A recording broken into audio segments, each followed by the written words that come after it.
तुम्हाला असं कधी खूप थकल्यासारखं, गळून गेल्यासारखं, काहीच करू नये आता असं वाटतं? तुम्ही वीकेंडची सतत वाट बघता किंवा एकूणच आयुष्य म्हणजे न संपणाऱ्या कामांची यादी होऊन बसलंय? यालाच बर्नआउट फिलिंग म्हणतात का? हे रिअल असतं बर्नआउट जे काही म्हणतो आपण, हे रिअल असतं. आणि या सगळ्याची सुरुवात नेमकी कुठनं झाली आहे? म्हणजे ही कोविडपासून झाली आहे. गेल्या 5 वर्षात काय एक मुख्य बदल काय झालाय, की वर्क फ्रॉम होम नावाची एक नवीन कॉन्सेप्ट आली आणि आपण ती सगळ्यांनी स्वीकारलेली आहे. अलीकडे हायब्रिड वर्क कल्चर हे पण झालेलं आहे. म्हणजे वर्क फ्रॉम होम आणि हायब्रिड असं दोन्ही अनेक जण करतात. तर या सगळ्याचे जसे फायदे आहेत तसे साईड इफेक्ट्सही आहेत का?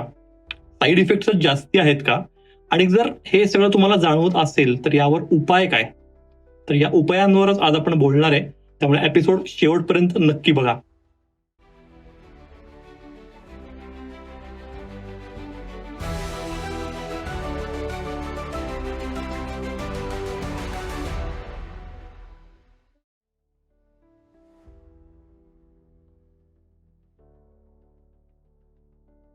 नमस्कार, मी निरंजन मेढेकर.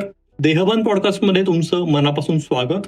आणि आज एका अतिशय महत्वाच्या विषयावर आपण बोलणार आहोत, की वर्क फ्रॉम होममुळे, हायब्रिड वर्क कल्चरमुळे बर्नआउट फिलिंग आपल्या सगळ्यांचंच वाढतंय का?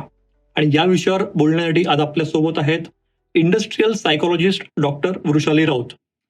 वृषाली, खूप स्वागत आहे तुझं देहभानमध्ये. धन्यवाद. वृषालीविषयी सांगायचं तर ती इंडस्ट्रियल सायकोलॉजिस्ट आहेच आहे, पण याशिवाय ती लेखिका पण आहे. तिची 2 पुस्तकं आहेत. त्यांची लिंक्स आम्ही या एपिसोडच्या डिस्क्रिप्शनमध्ये देतोय. तर ती पण तुम्हाला इंटरेस्टिंग वाटली तर नक्की बघा, कारण त्यातलं एक पुस्तक तर आहे की कामगारांचं मानसिक आरोग्य याच विषयावरचं आहे. आणि अजून एक महत्वाचा विषय म्हणजे वृषालीनी पीएचडी ही पण IT प्रोफेशनल्सचं मेंटल हेल्थ, मानसिक आरोग्य याच विषयावर केलेलं आहे. त्यामुळे आपल्याला अगदी परफेक्ट गेस्ट आजच्या पॉडकास्टसाठी मिळालेला आहे. वृषाली, आपण सुरुवात करूया. नक्की. म्हणजे मी जे इंट्रोमध्ये म्हणलो तेच, बर्नआउट फिलिंग रिअल असतं हे बर्नआउट फिलिंग? बर्नआउट ही एक अशी मानसिक अवस्था आहे ज्याच्यामध्ये तुमची शारीरिक ऊर्जा आणि मानसिक ऊर्जा ही अकाली संपते. बर. आणि ही अजूनही म्हणजे WHO ने जरा मेडिकल कंडिशन म्हणून असं दिलं आहे. तो असं त्याला काय म्हणतात, असं प्रॉपर हे नाहीये, म्हणजे अजूनही डिसऑर्डर असं नाहीये, पण इट्स अ मेडिकल कंडिशन. बर.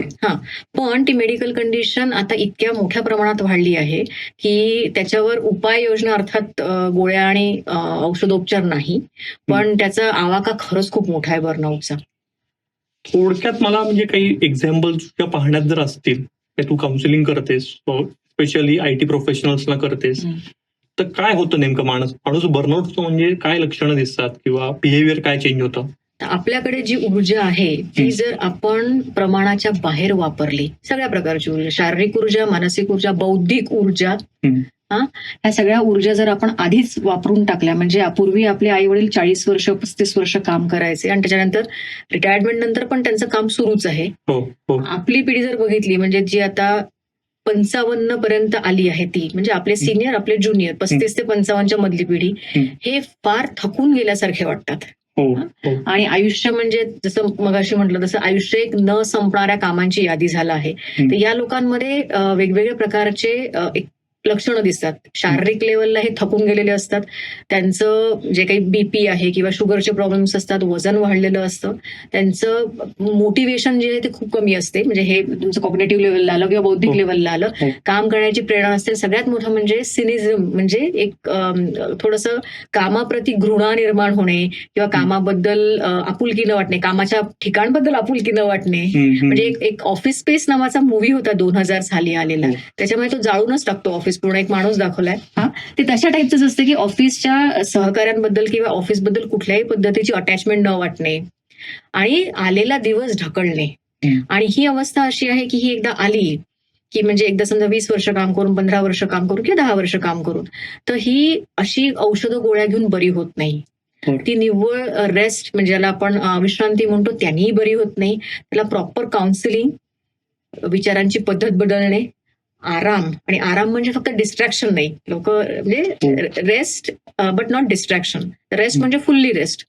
तर हे सगळं आवश्यक आहे. पण सध्याच्या काळामध्ये लोक ज्या पद्धतीने धावतायत, म्हणजे त्यांना 100 किलोमीटर अंतर हे 50 किलोमीटरच्या म्हणजे काय, किंवा खूप त्यांच्यापाशी खूप गाठायचं आहे, हो. पण ऊर्जा त्यांना लिमिटेड आहे आणि ती लिमिटेड ऊर्जा त्यांना खूप आधीच वापरून टाकायची. म्हणजे 40शी पर्यंत मी सगळं करणार, EMI क्लिअर करणार किंवा हो. 45शी पर्यंत करणार आणि त्याच्यानंतर मी कामच करणार नाही, असं अनेकांचं स्वप्न असतं, बहुतेकांचं स्वप्न असतं.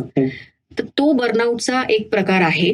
पण बर्नआउट हे तसं बघायला गेलं तर एज्युकेशन सेक्टर, विशेष करून डॉक्टर्स यांच्यामध्ये सुद्धा मोठ्या प्रमाणात दिसून येते. कारण कामाच्या आणि याला कारणं पण येत असतात की कामाच्या वेळा त्यांच्या ठरलेल्या नाहीयेत. आता ट्रॅफिकचा प्रॉब्लेम त्याच्यात ऍड झाला आहे. कोविडमुळे लाईफ मधल्या आपल्या कॉम्प्लेक्सिटीज खूप वाढल्यात, कारण कोविडमध्ये हेल्थचे प्रॉब्लेम्स खूप झाले, लोकांच्या घरी मृत्यू झाले, अकाली मृत्यू झालेत, फायनान्शियल इश्यूज झालेत, कामाच्या पद्धती बदलल्या, डॉक्टर्सवर ताण होता, एज्युकेशन सेक्टरमधल्या लोकांवर ताण होता, कारण ऑनलाईन क्लासेस घ्यावे लागायचे त्यांना. आणि मुळात कामाची पद्धत आपल्याकडची फार चुकीची आहे, जी एक स्ट्रक्चर इंडस्ट्रियल सायकोलॉजीमध्ये सांगण्यात आलं आहे की तुम्ही या पद्धतीने काम करा किंवा या प्रवृत्तीचा माणूस या कामामध्ये चालेल. म्हणजे इंट्रोवर्ट असेल तर त्यांनी शक्यतो मीडियाच्या मागे लागू नये. एक्स्ट्रोवर्ट ज्यांना लोकांसोबत राहायला आवडतं त्यांनी मीडियासारख्या क्षेत्रामध्ये जावं. पण तसं आपल्याकडे होत नाही. जिथे लोकांना जॉब मिळतील किंवा जिथे जास्त पैसा दिसतो, उदाहरणार्थ IT मध्ये सर्व प्रकारचे लोक येतात कारण तिथे पैसा जास्त आहे. तर ह्याच्यामुळे पैसे कमवण्याच्या नादामध्ये लोकांनी जे आरोग्याची आपली वाट लावली आहे, त्याच्यामुळे भारतामध्ये खरोखर बर्नआउटचं प्रमाण खूप मोठ्या प्रमाणावर आहे. तू खूप सारे महत्वाचे मुद्दे मांडतेस. तर अलीकडचा आत्ताचा एक मुद्दा जो मला एकदम स्ट्राईक झाला, जो म्हणलीस तो, की म्हणजे तुमचं ऍप्टिट्यूड, तुमचं लाइकिंग, तुमचं आरोग्य, तो कसा आहे नेमकं, तुमचा पिंड कसा आहे, त्याच्यावर प्रोफेशन न निवडल्यामुळे पण बर्नआउट लवकर होतात माणसं. हो, मला जर काम आवडत नाही, मला ते जमत नाही, मी म्हटलं ना की इंट्रोवर्ट असेल आणि त्याला मीडियामध्ये टाकलं, आणि किंवा एक्स्ट्रोवर्ट खूप व्यक्ती असेल आणि त्याला कम्युनिकेशन आवडतं, त्याला जर तुम्ही एखादा डेस्कटॉप जॉब दिला, असे लोक सेल्समध्ये खूप छान जातात. एक्स्ट्रोवर्ट, लोकांशी इंटरॅक्ट करणारे किंवा कम्युनिकेशन, मार्केटिंग अशा याच्यामध्ये. क्रिएटिव्ह टेम्परामेंट एखाद्याचं असेल, ज्याला नवीन गोष्ट, त्याला तुम्ही समजा CA म्हटलं की नाही, CAच हो आता तू, जिथे एक खूप रुटीन काम असतं, CAचं खूप लॉजिकल काम असतं, ती व्यक्ती तिथे टिकू शकणार नाही. अर्थात तिला लवकर कंटाळा येईल त्या गोष्टीचा. त्यांनी सुद्धा तुम्हाला, म्हणजे न आवडतं काम आपण रोज रोज करतो, ते रटाळ होतं, त्यांनी पण त्रास होतो आणि बर्नआउट होऊ शकतं. पण शक्यतो बर्नआउटची कारण ही एक्सेसिव्ह वर्कलोड हे आहे. राईट. एक्सेसिव्ह वर्कलोड वरनच, म्हणजे एक जी कामाची हायजीन पाहिजे, बाउंड्रीज नसतात, बाउंड्रीज या पाळल्या पाहिजे प्रत्येकाने. म्हणजे एकूणच आपल्या कल्चरमध्ये थोडं असं आहे की वर्कहोलिक असणं हे जरा ग्लोरीफाय केलं आहे. मी 10 तास काम केलं, मी नाईट मारली आणि मी परत दुसऱ्या दिवशी कामाला गेलो. फार मूवीमध्ये सांगतात लोक, सांगतात आम्ही करू शकतो, न झोपता पण आम्ही 8 दिवस काम करू शकतो. नाही, एक दिवसाची झोप गेली म्हणजे ती कायमची गेली. तुम्ही त्याला विकेंडच्या म्हणजे बिंज स्लीपिंगनी तुम्ही त्याला भरून काढू शकत नाही ते नुकसान. त्यामुळे हे फार आवश्यक आहे की हे कल्चर जे आपण डेव्हलप केलं आहे की आपण खूप काम करतो, हे कल्चरच मुळात तिथूनच, म्हणजे लोकांपासूनच सुरुवात करण्याची गरज आहे. खूप काम करतो वर नाही, मी खूप काम करतो, त्यात प्रॉडक्टिव्हिटी खरंच असते का? तेवढे तास नाहीये, लोक दाखवायला पण काम करतात ज्या पद्धतीने. आणि कारण तुम्हाला जो डीप वर्क म्हणतात ना, तर डीप वर्क म्हणजे कसं 80-20चं प्रिन्सिपल असतं की तुम्ही जर 20% असं काम करा ज्याने 80% रिझल्ट येतील.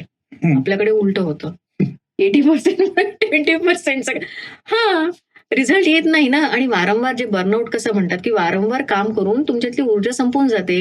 लोक सुट्ट्या घेत नाही आपल्याकडे, त्या एनकॅश करतात. सुट्टी घेणं आपण एक गिल्ट असतो की मी माझ्या बॉसला, माझ्या सिनियरला कसं विचारू. आणि आपल्याकडे एक वाईट खोड सिनियर्सची पण अशी की ते कारण विचारतात, की ते विचारण्याची दर वेळेला आवश्यकता नसते. मला वाटतं सुट्टी पाहिजे तर हो किंवा नाही म्हणा तुम्ही ना, म्हणजे कशासाठी पाहिजे, ते गरजेचं आहे का आता, दुसरं कोणी करू शकणार नाही का. तर हे सगळंच कल्चर खूप अजूनही तसंच आहे का बदलते आता? तू तुझ्या क्षेत्रात काय बघतेस? मी आता जेवढ्या बर्नआउटचे आकडे बघते आहे, माझ्या पुस्तकात तर मी 2021 मध्ये मांडले होते, त्याच्यापेक्षा भयंकर आकडे आता नवीन लेटेस्ट सर्व्हेज मधून येत आहेत. विशेष करून लिंक्डइन, मायक्रोसॉफ्टचे सर्व्हेज मी माझ्या ह्याच्यात मांडले आहेत. परत लेटेस्ट त्यांचे सर्व्हे आले आहेत, मॅकेन्झीचा आहे, फिकीचा एक आहे. तर हे सगळे जे नवीन सर्व्हेज आहेत. आणखी एक ग्रेट प्लेस टू वर्कचा एक नवीन सर्व्हे आला 24चा. त्याच्यामध्ये तर सगळे आकडे हे 50%च्या वरच जातात. 50 ते 80% जनता आपल्याकडची बर्नआउट आहे असे ते आकडे सांगतात. 50%? 50 ते 80. मी ते 2 मध्ये व्हॅरी करते, कुठे 56 आहे, कुठे 58 आहे, कुठे 65 आहे. मी थोडक्यात सगळ्यांना ड्रॅग करतायत आता जे काही वर्क लाईफ आपण म्हणतोय. हा. ढकलणे, आलेला दिवस ढकलणे, त्याच्यामध्ये क्रिएटिव्हिटी नसते, त्याच्यामध्ये तुम्हाला उत्साह नसतो, रोज ऑफिसच्या पायऱ्या चढायला तुम्हाला जड जातं, जाऊन आता कसं तरी काहीतरी करायचं. प्रेझेंटिझमचा जो पार्ट आहे तो येतो, म्हणजे राहणं ऑफिसमध्ये, फिजिकली राहणं, पण त्याच्यातून काही विशेष काही न करणं, राईट. दिसणं लोकांना की मी आहो, पण तुम्ही इमोशनली किंवा कॉग्निटिव्हली तिथे प्रेझेंट नसता. करेक्ट. आता मागच्या महिन्यातच मला वाटतं इन्स्टावर एक रील व्हायरल झालेलं, त्यात ज्यांनी केलेलं तो दिसत पण नव्हता, त्याचा ऑडिओ होता फक्त, आणि तो असं नोएडातली का नॉर्थ मधली कुठली तरी पॉश सोसायटी दाखवत होता की ये मेरी सोसायटी है, मी तर राहतो, स्विमिंग पूल आहे, जिम आहे, पण मी काहीच वापरत नाही, पण माझ्यावर EMI एवढा आहे की मला जॉब काही झालं तरी मी सोडू शकत नाही, तो जाण्याची भीती आहे मला, तो टिकवायचा आहे, त्यामुळे या सगळ्या फॅसिलिटीज आहेत, पण या मी वापरत नाही किंवा आमच्या घरातले कोणीच वापरत नाही. तर ही खरंच रियालिटी आहे की त्या EMIच्या ट्रॅपमध्ये आणि या सगळ्याच्यामुळे पण बर्नआउट, कारण एक ते स्वतः टांगती तलवार आहे की हे जरी माझ्या आवडीचं काम नसलं तरी मला लाथ नाही मारू शकत, कारण नाहीतर पुढच्या महिन्यात मला बँकेकडनं येईल जर नोकरी गेली तर. हो, EMI हा सगळ्यात मोठा शत्रू आहे सध्याचा, वेलबिंगचा जो म्हणता येईल, कारण लोक EMIच्या आधारेच जगतात आणि इतक्या प्रकारचे असतात, म्हणजे ते बँकेचे असतील, नॅशनलाइज बँकेचे किंवा पर्सनल फायनान्स कंपनीज असतील त्यांचे असतील. आपण आता मी नावं घेऊ शकत नाही ते, पण आपल्याला नावं माहिती आहेत की ते कसे हरास करतात. लोन शार्क म्हणतात त्यांना साध्या भाषेत, लोन शार्क. आणि मध्ये मध्ये ते एक फॅड आलं होतं की ते ऍप असतात त्या लोन द्यायच्या, म्हणजे ते कोरोनाच्या काळात आलं होतं, कोविडच्या काळामध्ये, की ते लोन द्यायच्या आणि मग ज्या पाठीमागे लागायच्या आणि ज्या पद्धतीने लोकांना हरास केलं जायचं ते भयंकर होतं. इनफॅक्ट आजच सकाळी मला एक क्वेरी आली आहे का कोणीतरी टाकलं आहे की त्यांच्या घरचं कोणीतरी आहे जे लोन आणि फायनान्शियल इश्यूजमुळे त्या व्यक्तीला त्रास होतोय, तर तुमचं काउन्सिलिंग मिळेल का? हो. तर फायनान्शियल स्ट्रेन हा एक खूप मोठा फॅक्टर आहे बर्नआउटमध्ये, कारण लोक सोडू का शकत नाही, कारण जसं तू म्हटलं त्याप्रमाणे EMI असतात, वेगवेगळ्या लायबिलिटीज असतात, आणि मुलांच्या शिक्षण आहेत, फीज आहेत, ते इतकं महाग आहे की त्याच्याकरता तुम्हाला धावावंच लागतं, जे आहे हातात ते तुम्हाला कम्प्लीट करावंच लागतं, अर्थात त्यातून बर्नआउट येणारच आहे. आणि टॉक्सिक कल्चर हा आपल्याकडचा खूप मोठा प्रॉब्लेम झाला आहे सगळीकडेच. थोडं एक्सप्लेन करशील टॉक्सिक कल्चर म्हणजे नेमकं कुठल्या? टॉक्सिक कल्चर म्हणजे अशा पद्धतीचं कल्चर आहे ज्याच्यामध्ये तुमचं जसं ऍटिट्यूड आहे की तुमची जी मूळ प्रवृत्ती आहे त्या प्रवृत्तीच्या विरुद्ध जाऊन काम तर केलं जातंच, परंतु तुम्हाला जर इच्छा नसेल तरी तुम्हाला काम करावंच लागतं. तुम्हाला सुट्ट्या घेता येत नाही, तुम्हाला शक्यतो करून ब्रेक घेता येत नाही. ब्रेक म्हणजे शॉर्ट ब्रेक पण असू शकतात ना, म्हणजे असा जर बॉस असेल की तो मायक्रो मॅनेजमेंट करत असेल आणि त्याला तुम्ही सतत डेस्कवरच दिसायला हवे, तुम्ही जर कॉफी जरी घ्यायला गेले जरी त्यांनी तुमच्याकडे बघितलं, असे असतात लोक. किंवा ऑस्ट्रेलियामध्ये राईट टू डिस्कनेक्टचा कायदा आला आहे. आपल्याकडे मध्यंतरी त्याच्यावर चर्चा झाली होती, पण आपल्याकडे म्हणजे मला जितके माझे फ्रेंड्स आहेत सॉफ्टवेअर मधले ते अनेक जण सांगतात की एका 4 वाजता मॅनेजर मेसेज करतो, सकाळी 4 वाजता. बापरे. आहेत असे लोक. किंवा ऑफिसच्या एका 6 नंतर 7 नंतर लेडीज गरज नसताना मेसेज करू नये, पण लोक करतात, कॉल करतात, किंवा दिवसभरात काम करत नाहीत ते लोक, ते नंतर. आणि काही लोकांना मुद्दामून जे कंट्रोलिंगची हे असते ना की माझा काही वचक राहायला पाहिजे, तर वचक कसा राहील, मग मी अशा काड्या करायच्या की नंतर कॉल करायचा, अडवणूक करायची. त्याच्यामुळे हे टॉक्सिक कल्चर आहे. परफॉर्मन्स तुमचा नीट पद्धतीने रिव्ह्यू केला जात नाही, बायस होतो, जे आपलं आता वर्क फ्रॉम होम मध्ये आपण डिस्कस करूच की बायस फार असतो लोकांना की व्हिजिबिलिटी असली पाहिजे आणि सतत मग बॉसच्या पुढे पुढे केलं पाहिजे, तो बॉस इनसिक्युअर असतो. हे आहे म्हणजे हे रात्री उशिरापर्यंत काम करतोय असं दाखवणं हे पण खूप आहे ना. आहे म्हणजे मी रात्री उशिरा ईमेल पाठवली म्हणजे बॉस बघणार आहे रात्री इतक्या वेळेपर्यंत काम करत होता, पण काम करणं जे डीप वर्क आहे 2080चं प्रिन्सिपल, तेच खरं आहे. तुम्ही एवढ्या वेळात काम करा आणि तुम्हाला कामाची पद्धतच माहित नाही, म्हणजे बरोबर तुम्ही काम प्लॅन करत नाही तुमचं, जर ते वेळेत होत नसेल तर हा तुम्ही प्लॅन काम करत नाही ना. बरोबर. थोडस वर्क फ्रॉम होम कडे येऊया आपण, की आता रुळलेला पार्ट झालेला आहे, काहीच नाविन्य राहिलेलं नाहीये. सुरुवातीला असं वाटत होतं की हे छान आहे ना, म्हणजे ट्रॅफिक नाही, काहीच नाही. तर मग नेमकं काय बिनसलं, म्हणजे वर्क फ्रॉम होम मुळे नेमके काय प्रॉब्लेम्स क्रिएट होतात आणि वर्क फ्रॉम होम बर्नआउट साठी कितपत कारणीभूत दिसते?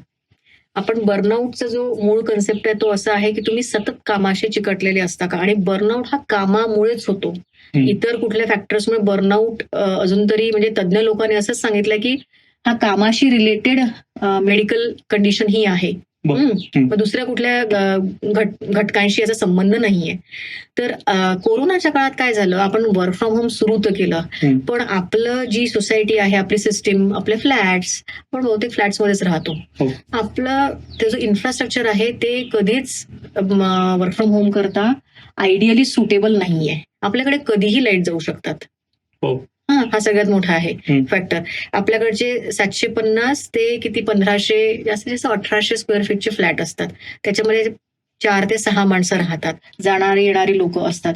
आपल्याकडे डेडिकेटेड स्पेस ती करणं कामा करता, जे तुम्हाला विदाऊट डिस्ट्रॅक्शन 1 तास 2 तास मिळतील. असं जर होत असेल तर ठीक, पण ते होणं आपल्याकडे आपल्या सिस्टीममध्ये शक्य नाहीये. त्यामुळे तो एक खूप मोठा प्रॉब्लेम आहे वर्क फ्रॉम होमचा, की सेटअप आपल्याकडे नीट नसतो. आणि आपल्याला कसं आहे की जसं म्हणलं लाईट गेले, आता मी तर कोथरूड सारख्या भागात राहते, पण तरी लाईट जातात. प्रत्येक वेळेला बॅकअप असणं शक्य नाही. कम्युटिंगचा प्रॉब्लेम जरी आपला कमी झाले असला, पण आपली जी मानसिकता आहे भारतीयांची, तर ही अशी एकटं राहण्याची खरं तर नाहीये. आपल्याला 4 चौघांमध्ये आवडतं. परदेशातल्या लोकांना ते कम्फर्टेबल वाटतं आणि त्यांना मेंटल हेल्थचं, म्हणजे जसे मी मगाशी पण एक केस सांगितली की आयसोलेशन मध्ये जाणं, तर ते आपल्याला कसं डील करायचं हे पण माहित नव्हतं. कंपन्यांनी आपल्याला काही डिस्क्लेमर दिलं नव्हतं की तुम्हाला वर्क फ्रॉम होममुळे असं असं होऊ शकतं, आणि त्याचे परिणाम झाले आहेत लोकांवर. अनेकांनी वर्क फ्रॉम होम मोठ्या कंपन्यांमध्ये घेतला आहे, पण त्यांच्या सोशल एन्झायटी डेव्हलप झाली आहे त्यांना. ते घराच्या बाहेर जाऊ शकत नाही, किंवा त्यांच्यात आता तेवढी हिंमत नाहीये की अनोळखी व्यक्तीशी जाऊन बोलावं, किंवा अगदी रस्ता क्रॉस करावा. घरी लोक झेप्टोनी सामान मागवतात, तेवढं पण त्यांना इंटरॅक्शन लोकांसोबत नको आहे. तर हे जे प्रेशर बिल्ड झालं आहे, हे हँडल करायला आपला समाज तयार नव्हता कधीच. हे तिकडच्या लोकांना हे सगळं वेगळं आहे, म्हणजे त्यांच्याकरता ती सुटेबल आहे कंडिशन वर्क फ्रॉम होमची. त्याची काय 1-2 फायदे आपल्याकरता असे आहे की आपल्याला कम्युटिंगचा त्रास वाचतो वर्क फ्रॉम होममुळे, रिमोटचा. आणि काही जॉब्स असे असतात, जसं आता कंटेंट डेव्हलपमेंट तुमच्या याच्यातलं बघितलं, त्याला कॉन्सन्ट्रेशन लागतं, कोडिंगला कॉन्सन्ट्रेशन लागतं, तर त्याला कम्प्लीट रिमोट चालू शकतं. पण जिथे फेस टू फेस इंटरॅक्शन गरजेचं आहे, जिथे मेंटरिंग करावं लागतं, जिथे मीटिंग्स, ह्या म्हणजे ब्रेनस्टॉर्मिंग करता अनेक मीटिंग्स घेतल्या जातात, तर ह्या किंवा कोलॅबोरेशन, ते टीम, तो प्रोजेक्टच कोलॅबोरेशन बेस्ड आहे. अशा वेळेला आपण एकटे सगळेजण तुकड्यामध्ये जेव्हा काम करतो, ते इफेक्ट येत नाही नीट. म्हणजे त्याचे दोन्ही लेवलला प्रॉब्लेम्स आहेत. त्याचे इंडिव्हिज्युअल लेवलला पण प्रॉब्लेम्स आहेत, त्याच्या ऑर्गनायझेशन लेवलला पण प्रॉब्लेम्स आहेत. काही जॉब्सला रिमोट वर्क हे सूट करतं, जिथे तुम्हाला एकटेपणा हा फायदेशीर असतो. ओके. म्हणजे तुम्ही लेखक आहात, तुम्हाला माहितीये की एकटेपणा, त्याच्याशिवाय तुम्ही डिस्ट्रॅक्शन असेल तर तुम्ही लेखन करूच शकत नाही.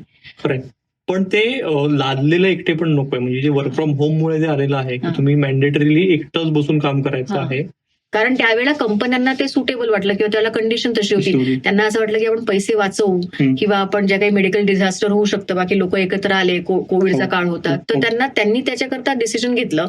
पण त्यांना त्याचे साईड इफेक्ट जाणवले, आणि हे मी जे सांगितलं ना की सोशल एन्झायटी डेव्हलप होणं, किंवा डिप्रेशनमध्ये जाणं एकटं राहून.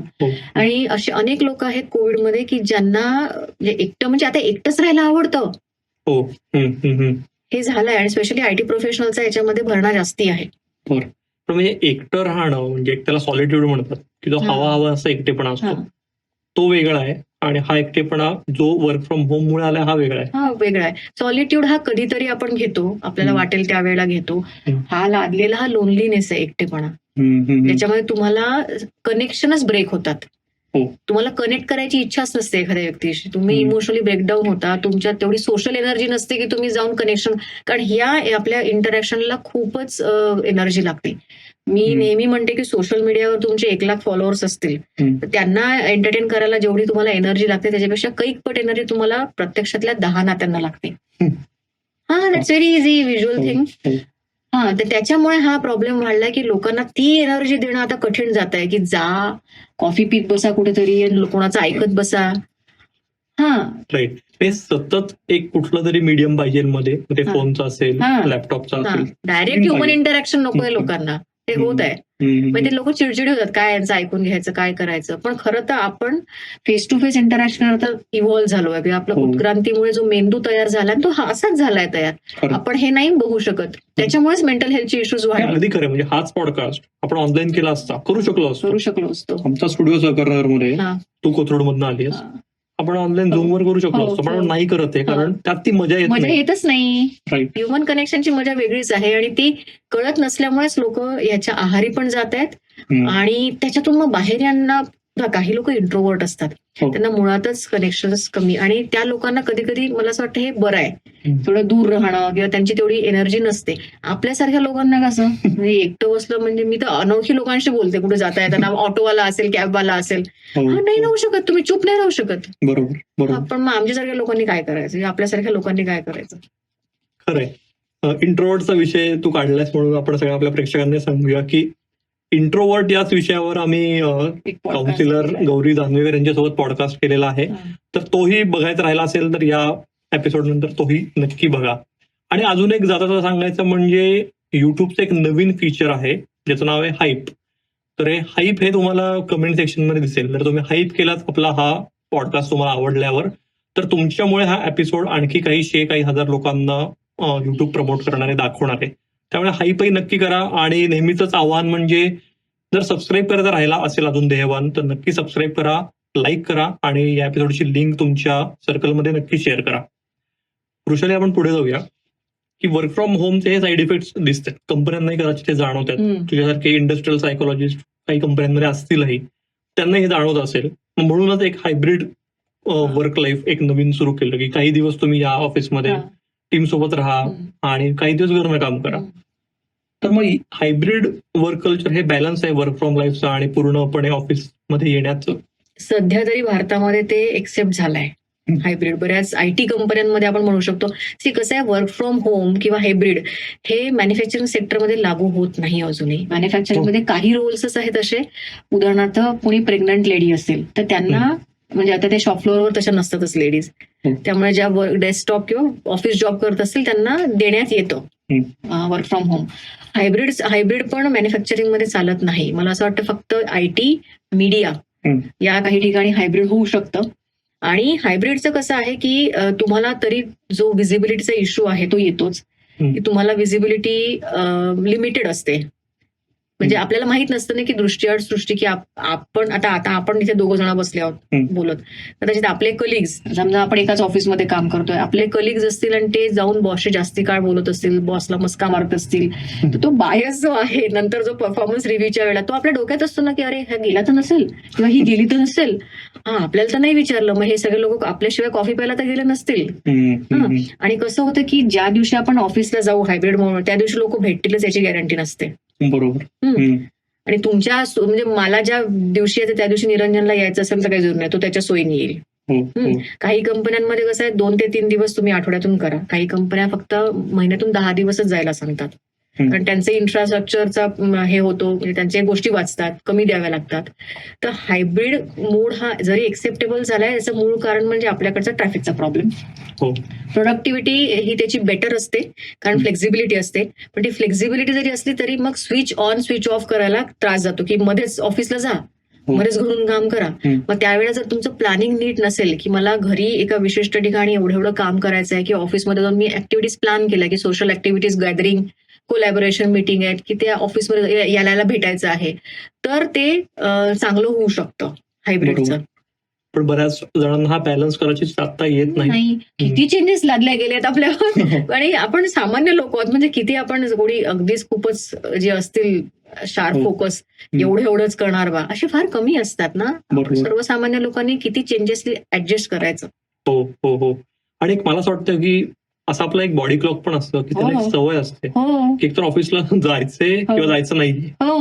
ऑन ऑफ तू म्हणलीस ते होणं पण अवघड आहे ना. किती वेळा करणार. म्हणजे आपण घरच्या टेबलवर बसलोय, आपल्याला समजा म्हटलं की तुम्ही उद्या या, उद्या काहीतरी मीटिंग आहे, मग आपलं समजा 4 दिवस ते शेड्यूल असेल, मग 5व्या दिवशी आपल्याला तिकडे जावं लागतं. तर बॉडी क्लॉक किंवा बॉडीची ऍडजस्टमेंट आहे त्या एन्व्हायरमेंटची ती पण थोडी बदलते, त्यामुळे ती चिडचिड होते. पण it is steel better than work from home in many cases. Steel better than. तुम्ही कसं ऍडजस्ट करता त्याच्यावर आहे हायब्रिडचं. राईट. वर्क लाईफ बॅलन्स ही अजून एक गोंडस टर्म वापरली जाते. ती गोंडसच आहे आता. तर हा वर्क लाईफ बॅलन्स नेमका काय असतो आणि तो कसा साधायचा, तर अवघड प्रश्न आहे थोडा. वर्क लाईफ बॅलन्स साठी आपल्याला आधी लाईफ असणं गरजेचं आहे.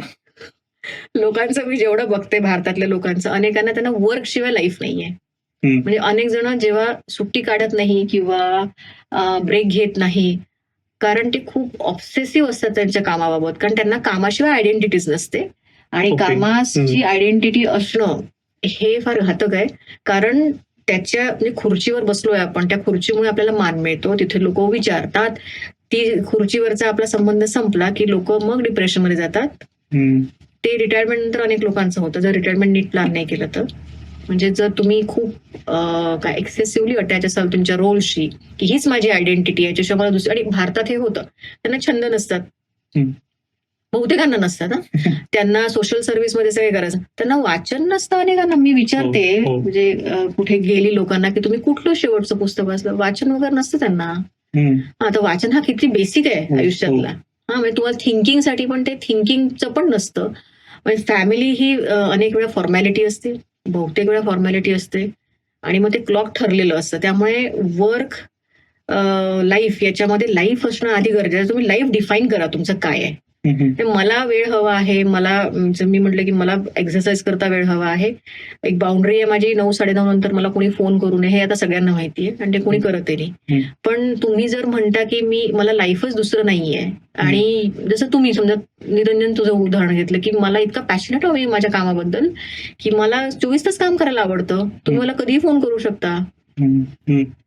असं अनेक जण म्हणतात, गर्वानी म्हणतात. झोपेत कधी कधी तुम्ही ते उचलतात फोन. मला कळत नाही की यांना दुसरं कसंच काही येत नाही. काहीच म्हणजे काही तर पाहिजे तुम्हाला आयुष्यामध्ये, आणि तुम्हाला मुलं आहेत किंवा त्यांना मला असं वाटतं तुझी आता म्हणलीस की फॅमिली ही फॉर्मॅलिटी असते, खरंच खूप खूप डीप आहे. म्हणजे आणि हे नाही, शॅलो आहेत फार लोकांची रिलेशनशिप. फॉर्मॅलिटी म्हणून रिलेशनशिप करणं, फॉर्मॅलिटी म्हणून आयुष्य जगणं आणि ऍक्च्युअल आयुष्य जगणं, याच्यामध्ये तुम्हाला work is a part of life. तुमचं life is a basic right. तुम्हाला जायचंय, बाहेर जायचंय, सिनेमे बघायचे आहे, तुम्हाला जे काही करायचंय, ट्रॅव्हल करायचंय. मी अशी म्हटलं सुट्ट्या घेत नाहीत लोक.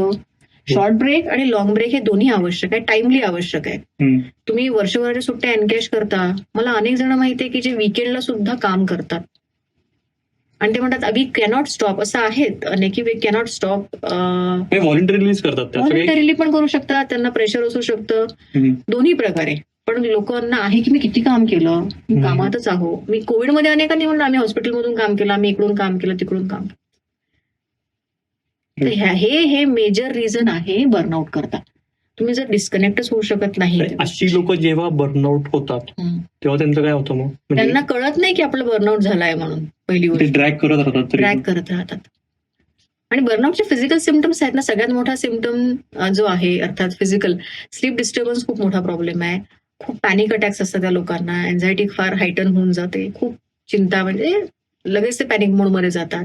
तर हे फिजिकल सिम्पटम्स असतील ना तुम्हाला, आणि 2 आठवड्या, जसं सुरुवातीला म्हटलं की फटीग आहे, 2 आठवड्यांपेक्षा तुम्हाला जर थकवा जास्त जाणवत असेल ना, तुम्ही पहिल्यांदा डॉक्टरला विचारायला पाहिजे. आणि बर्नआउट आणि डिप्रेशन हे सारखं नाही.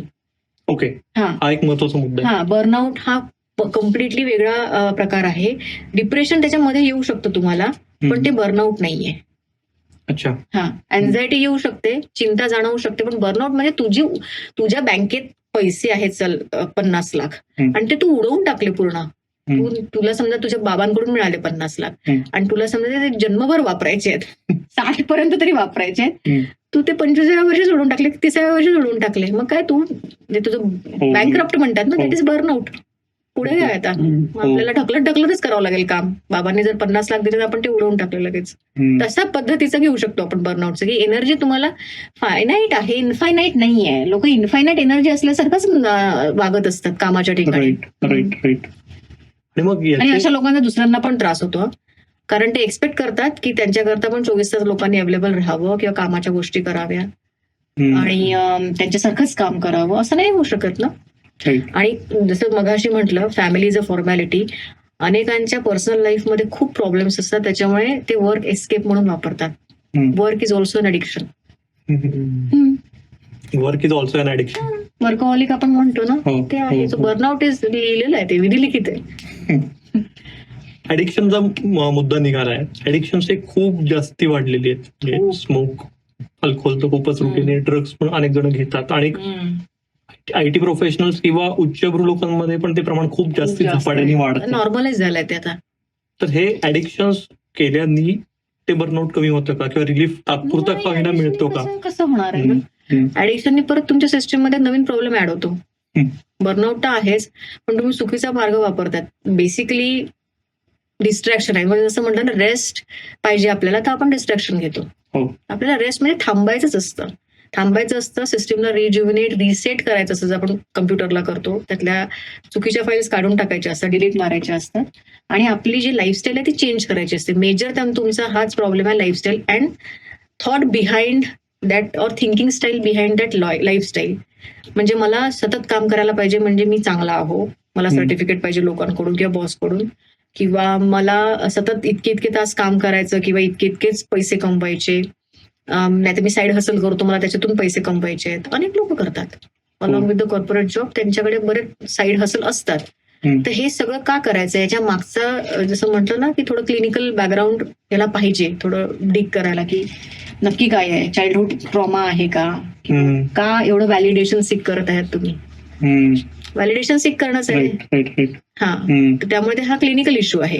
बर्नआउटच्या मागची कारण शोधताना तुम्हाला काही लोक होतात त्यांना लगेच कळतं, पण काही लोकांचे समजत नाही की ते कशा करता इतकं काम करतात किंवा कशा करता कामाचा वापर हे एस्केप म्हणून तुम्ही तसं ते अटेन्शन सिकिंग असू शकतो, कारण काही मिळवायचंय, मला भन्नाट काहीतरी करायचंय, किंवा कामाशिवाय त्यांची दुसरी आयडेंटिटी नसते बहुतेक. ते तयार नाही करू शकत कामाशिवाय आयडेंटिटी. काय करू म्हणते मी कामाशिवाय. शनिवार रविवार ते पूर्णपणे कधी काही लोक झोपतात, कारण ते 5 दिवस झोपत नाही, असं मी अशा केसेस बघितल्यात. झोप हा खूप क्रुशियल मुद्दा आहे. तर सायकोलॉजी काय सांगतो की अनेक जण म्हणतात की मला 6 तास झोप पण पुरते, किंवा मला 6 तास झोप पण नाही मिळत, पण तरी मी, एक माझा मित्रच म्हणतो की मला नाही मिळत 6 तासही झोप नाही मिळत, पण आय एम सर्व्हायव्हिंग, सवय झाली आता बॉडीला. हा, तर याच्यामध्ये ना स्लीप हा खूप मोठा टॉपिक आहे. स्लीपवर का आपण किती वेळ बोलू शकतो, आणि आता स्लीपवर खूप रिसर्च झालाय, इतकं की तुमची जर सकाळची जी ड्रीम स्लीप असते ती जर पूर्ण झाली नाही तर लोक अनएथिकल वागायला लागतात, ते चुका जास्ती करतात. अनएथिकल तर आहेच, म्हणजे ते खोटं बोलतील आणि म्हणजे करप्शन करतील, हे सगळे प्रकार येतात झोप कमी झाल्यामुळे. हो, कारण तुमचा अॅमिगडाला हा म्हणजे भावनिक मेंदू हा उतावळा होतो आणि तुम्हाला सारासार विचारशक्ती आपण साध्या भाषेत जे म्हणतो ना ती जाते, की हे चूक आणि हे बरोबर, आपली जी असते विवेक हे नाही, तर तो फक्त झोपेमुळे नीट राहतो. झोपेत असे काही 2 आपले हॉर्मोन्स स्त्रवतात ज्याच्यामुळे तुम्हाला खाण्याची, आता कुठे थांबायचं आपल्याला हे कळतं आणि कधी खायचं हे कळतं. ओबेसिटीचं हे एक मेन रिझन आहे की ते लोक झोपत नाहीत आणि मग ते त्यांच्यात ते जे हॉर्मोन्स आहे ते स्त्रवत नाहीत, आणि त्याच्यामुळे कधी खावं कधी थांबावं हे त्यांना कळत नाही आणि अति खाल्ल्या जातं. हे थोडे थोडे पॉइंट्स मी सांगते, कारण रिसर्च इतकं आहे स्लीपवर. आणि सगळ्यात मोठा आपला जो फॅक्टर आहे प्रोडक्टिव्हिटी, तुमची इम्युन सिस्टीम, रिप्रोडक्टिव्ह सिस्टीम, तुमचं सगळं हार्मोनल बॅलन्स, तुमचं जे काही मेमरीज असतात, लर्निंग असतं दिवसभराचं, तुमचं ड्रीम स्लीपमुळे जे इमोशनल जे काही गार्बेज म्हणतात त्याला, भावनिक कचरा, तो सगळा साफ होतो झोपेमध्ये. तो झोप पूर्ण तुम्हाला रिसेट मारते दिवसभराचं, 24 तासानंतर पूर्ण रिसेट मारतं, आणि ते त्याचा रोजच्या रोज रिसेट व्हायला पाहिजे. तू म्हणतेस बिंज स्लीपिंग करून ते होत नाही वीकेंडला. नाही, स्लीपचा EMI तुम्हाला रोज भरावा लागतो. असं म्हणतात की sleep for better pay sleep. तर इतकं झोपेचं महत्व आहे, पण दुर्दैवाने भारतामध्ये लोकांच्या झोपेचं हायजीन हे पूर्णपणे गडलेलं आहे, आणि म्हणजे लोकांना बाउंड्रीजच नाहीये. जसं आपण बर्नआउटच आता डिस्कस करतोय, तर बाउंड्रीज हे बर्नआउटमध्ये खूप मॅटर करतं. तुम्ही 9:30 पर्यंत काम संपवा, गरज नसताना OTTवर लोक बघत बसतात रात्री, किंवा मोबाईल डूम स्क्रोलिंग करत बसतात. तर हे कंपनीवर नाहीये ना. तुमचा मॅनेजर कितीही चांगला असेल आणि तो काही तुम्हाला त्रास देत नसेल, पण तुम्ही स्वतःच जर या चुकीच्या सवयी लावून घेतल्या आहेत आणि स्वतःच झोपेचं तुमच्या खोबरं केलं आहे, तर अर्थात तुमच्या दुसऱ्या दिवशी कामावर परिणाम होणार, आणि त्याला तुम्ही कंपनीला किंवा मॅनेजरला ब्लेम करू शकत नाही, कारण तुमची झोप ही तुमची जबाबदारी आहे.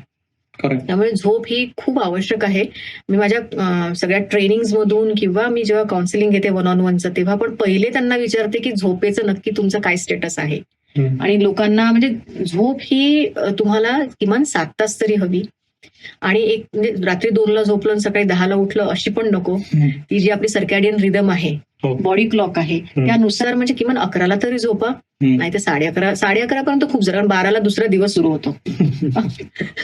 त्यामुळे झोप, आणि हा सगळ्यात मोठा फॅक्टर आहे सध्या तरी भारतामध्ये, लोकांना बर्नआउट करतात. कारण लोक काय करतात, इतर गोष्टींना प्रायोरिटी देतात, झोपेला प्रायोरिटी देत नाही. त्यांना असं वाटतं झोप चालून जाते, त्यांनी काय होतं, निपतं ना माझं, मला तर काही वाटत नाहीये. मग त्याच्यातून काय होतं, सकाळी त्यांचा चहा जास्ती जातो, दिवसभरात चहा जास्ती जातो, कार्बोहायड्रेट्स खाण्याची इच्छा जास्ती होते, शुगर रिलेटेड म्हणजे गोड पदार्थ खूप खातात, शुगरी ड्रिंक्स घेतात, सिगरेट ड्रिंक हे तरतरी येण्याकरता वापरलं जातं. त्याच्यावर झोपच तुम्ही जर चांगली ठेवली तर तुमची पूर्ण बॉडी रिसेट होते. ऍब्सोल्युटली. थोडंसं आता आपण उपाययोजनांकडे त्या संदर्भात बोलू शकलो तर म्हणजे ऑफिस कल्चरमध्ये नेमकं काय बदल होण्याची गरज आहे, किंवा म्हणजे एम्प्लॉईजनी पण काय नेमके पथ्य पाळली पाहिजेत की ज्यायोगे त्यांना बर्नआउट न होता ते दीर्घकाळ चांगलं क्वालिटी काम करू शकतील आणि क्वालिटी लाईफ जगू शकतील.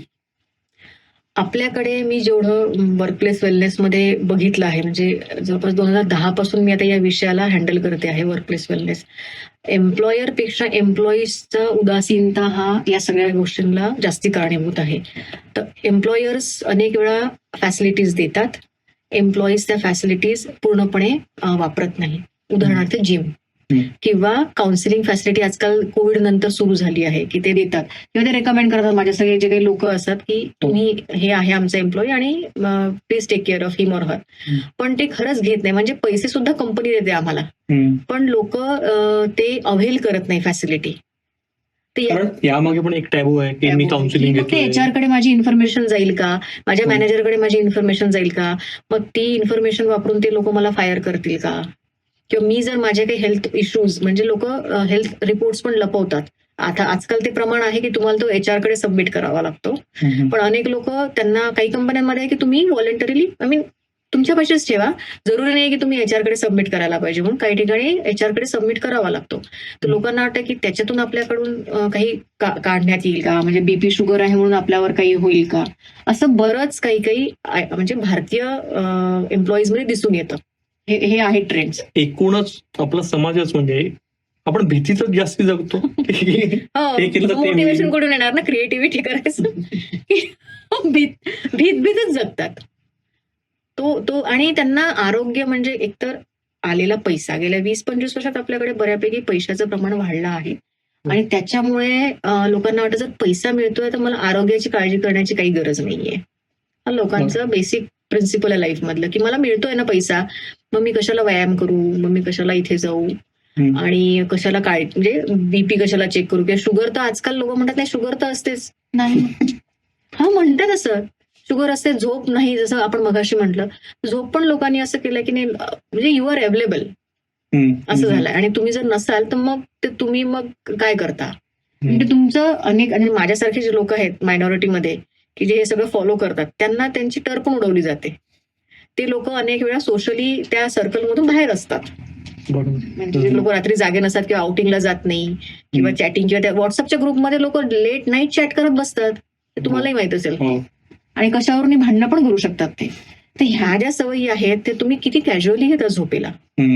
त्यामुळे झोप ही आवश्यक आहे. त्याच्यानंतर जी लोकांना समजायला हवं, म्हणजे ऑर्गनायझेशन पेक्षा हे एम्प्लॉईजला कळायला हवं की माझं काम मी कधी आटपावं, मी कसं प्लॅनिंग करावं. आणि सगळ्यात महत्वाचं म्हणजे तुम्हाला सांगते, जे डीप वर्क हा प्रिन्सिपल जे आहे, इंटेन्स काम जे म्हणतात, तर जगभरामधले जे खूप हुशार आपण घेतले 1% लोक, ते सुद्धा 4 तासापेक्षा इंटेन्स काम करू शकत नाही.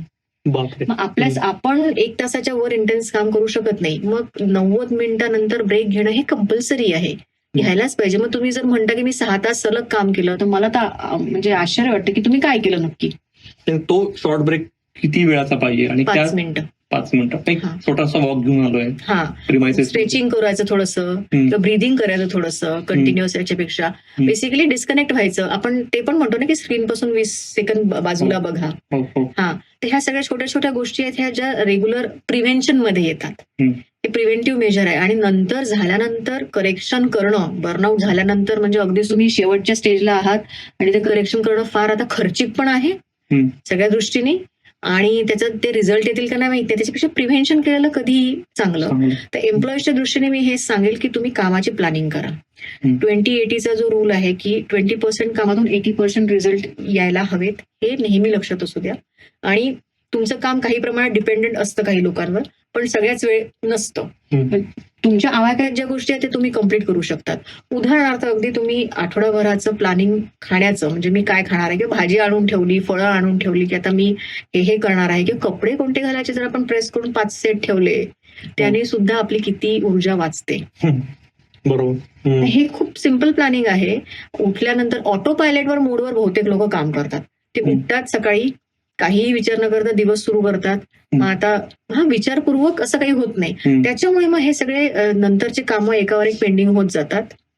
आणि ही भारतीय कामाची पद्धत अशीच आहे. ती खरं तर चेंज व्हायला हवी, पण ती होत नाही. म्हणजे तुम्ही आता जपनीज लोकांसोबत किंवा जर्मन लोकांसोबत जेव्हा काम करता, अमेरिकन आणखी वेगळे आहेत, पण ह्यांची फार सिस्टमॅटिक असतात हे लोक.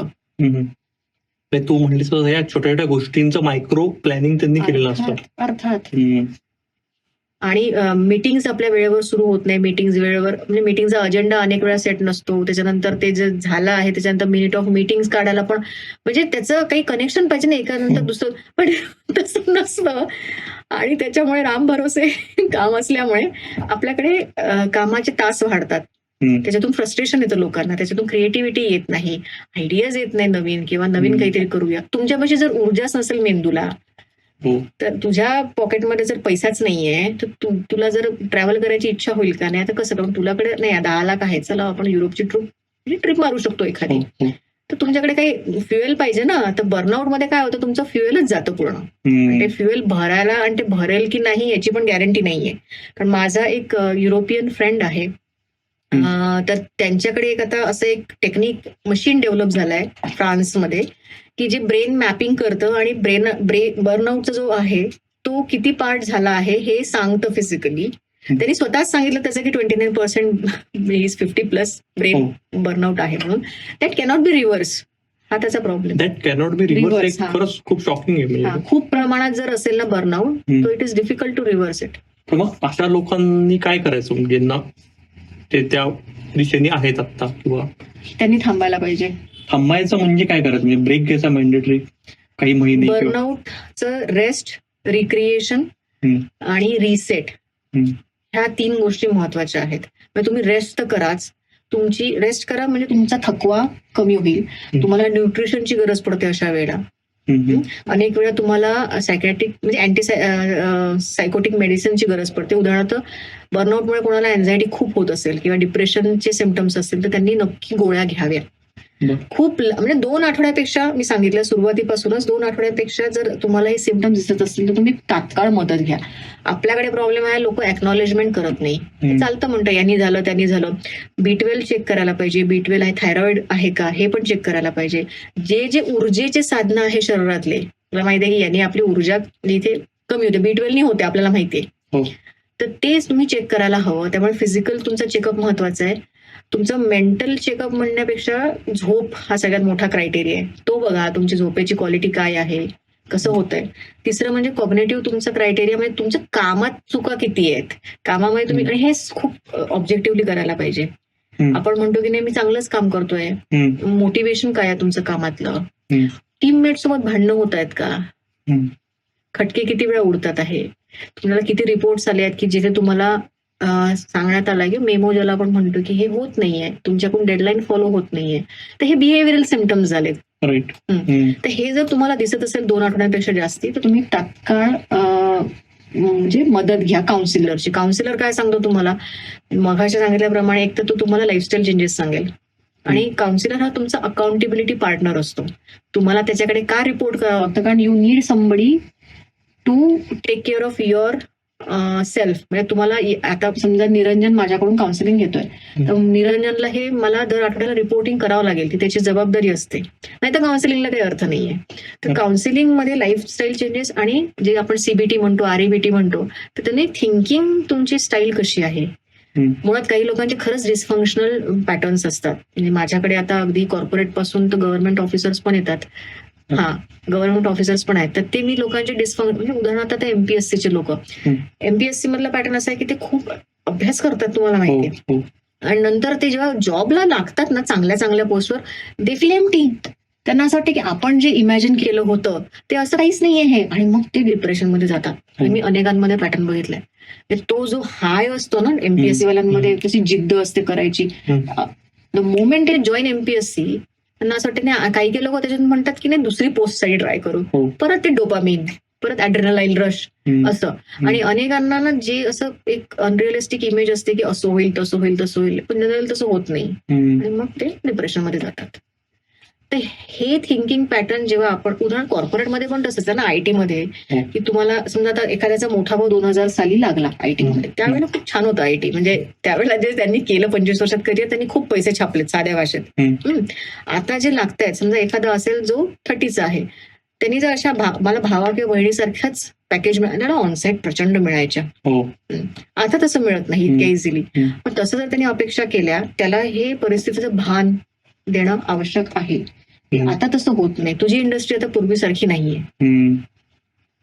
तर हा थिंकिंग पॅटर्न आहे, हा तुमचा बिलीफ सिस्टीम आहे. याच्यात चेंज आणल्याशिवाय बर्नआउटवर उपाय शक्य नाही. गोळ्या काही प्रमाणात मदत करतात, जेव्हा डिप्रेशन किंवा अँटी एन्झायटी किंवा स्लीपिंग, जे आपण मेलाटोनिन टॅब्लेट्स म्हणतो तेवढं. पण you need to completely reset your life. लाईफच रिसेट करावं लागतं. आपलं कामाबद्दलच्या ज्या धारणा आहेत त्या बदलाव्या लागतात. पैशाबद्दलच्या धारणा, सुखाबद्दलच्या, मजेबद्दलच्या धारणा बदलाव्या लागतात. हे सगळे खूप महत्वाचे मुद्दे आहेत. आणि थोडा म्हणतेस त्यातनं एक जाणवते की एकूणच जगण्यातला अर्थ शोधायला. एक्झॅक्टली. हा, मिनिंग हे सगळ्यात महत्वाचं आहे त्याच्यामध्ये. आणि मिनिंग असल्याशिवाय म्हणजे पर्पजलेस आयुष्य असतं लोकांचं, कारण ते फक्त पैसा चेस करतात. आणि त्यामुळे मग हे येतं की एम्प्टीनेस कशामुळे येतो ना, की त्याच्याचमुळे येतो. काही नवीन छंद नसतील तर जोडून घेणं स्वतःला. अनेक जण माझ्याकडे येतात असे, त्यांना म्हणजे आता आमच्याकडे पैसे आहेत पण आम्हाला लहानपणी छंदच नव्हते आणि आता कुठे छंद शोधावे, हे पण आहे. त्यांना विचारते मी की तुम्ही नक्की काय करता, विरंगुळा पाहिजे ना काहीतरी. हे सगळं परत आपलं एज्युकेशनल सिस्टीम आणि रॉट लर्निंग आणि या सगळ्या ह्याच्यात परत ते आहेच. आणि छंदाला पैसे लागत नाही तुम्हाला. पण सांगितलं छंदाला पैसे. म्युझिक तर किती इझिली अवेलेबल आहे. म्युझिक जर म्हटलं, मला म्युझिकचा छंद आहे, मी खूप वेगवेगळं ऐकते आणि माझा दिवस जात नाही म्युझिक ऐकल्याशिवाय. तुम्हाला काय लागतं म्युझिक ऐकायला आजकाल इंटरनेटवर, किंवा बुक्सला काय लागतं तुम्हाला रिडिंगला, त्याच्यातून तुम्ही किती माणसं जोडता. किंवा नाही ना, योगा आपल्याकडे खरं तर अजूनही स्वस्त आहे. अनेक जण शिकवतात, ते खूप कमी पैशात शिकवतात. तुम्ही जर शिकायला गेलं ते लोक तुम्हाला शिकवतील. तुम्हाला शिकायचं आहे. आणि हा एक आणखी मी प्रॉब्लेम बघितलाय, तर कनेक्शन विथ युअर बॉडी. हे बर्नआउट मध्ये अनेकांचं माइंड बॉडी कनेक्शन हे फार गरजेचं आहे आणि हे लोकांना कळत नाही, विशेष करून आयटी मधल्या लोकांना. आणि मग ते नंब करण्याकरता पेन किलर सारखं ते व्यसनांचा वापर होतो. आणि ते योगामध्ये तुम्हाला मिळतं कनेक्शन. थोडक्यात दुष्टचक्र आहे, त्याची जाणीव स्वतःला व्हायला पाहिजे आणि ती लवकर व्हायला पाहिजे. त्याच्यावर मार्ग आपल्याला शोधायचे. आणि तू म्हणतेस नाही जाणवतं की हे काय फार अवघड नाहीये. हे काय योगा करणं किंवा एखादी हॉबी काही असेल, मग ते सायकलिंग, स्विमिंग, इतकं अवघड नाहीये.